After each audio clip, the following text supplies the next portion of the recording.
जो कहते हैं कि हम खैबर पख्तूनख्वा को पाकिस्तान से तोड़कर अफगानिस्तान का हिस्सा बनाना चाहते हैं। एक वो कुव्वत है जो पाकिस्तान के 3 टुकड़े करने की ख्वाब देख रहे हैं, और एक हम हैं। हम कहते हैं कि पाकिस्तान हमारे कायद-ए-आज़म मोहम्मद अली जिन्ना ने मुस्लिम लीग के सबसे नारी परचम के साथ और वज़ीर आज़म शहबाज शरीफ और कायद मोहतरम नवाज शरीफ की क़यादत में पाकिस्तान के चप्पे की हिफाजत करेंगे, हर गद्दार को कटहरे में खड़ा करेंगे। बहुत हो गया खैबर पख्तूनख्वा की किस्मत से खेलने वाले वो लोग जो गुज़श्ता 12 साल से इक़्तिदार में है।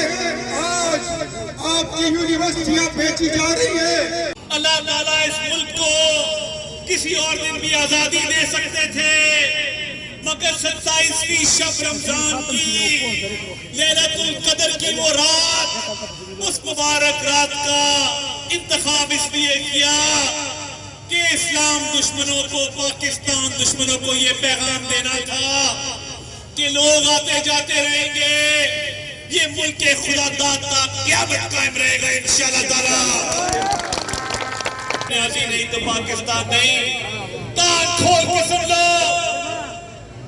कि ये पाकिस्तान तुम्हारे बगैर चल रहा है और बिल्कुल ठीक समझ में चल रहा है, और ये अल्लाह ताला का करम है कि तुम बिगाड़ पैदा करते हो, हम इस मुल्क को संवारते हैं। वो भी एक दिन आया था, मैं कहता हूं तुम 9 मई वाले हो, हम 28 मई वाले हैं। 28 मई को मेरे शेर दलेर लीडर नवाज शरीफ को कहा गया कि मियां साहब एटमी धमाके मत करो, हम 5 अरब डॉलर देंगे, एटमी धमाके मत करो। मेरे लीडर ने क्या किया, आप मुझे बताएं क्या किया? धमाके किए। और कितने धमाके किए? 6 धमाके किए। और ये तारीख का हिस्सा है। इसमें एटम बम किसने चलाया?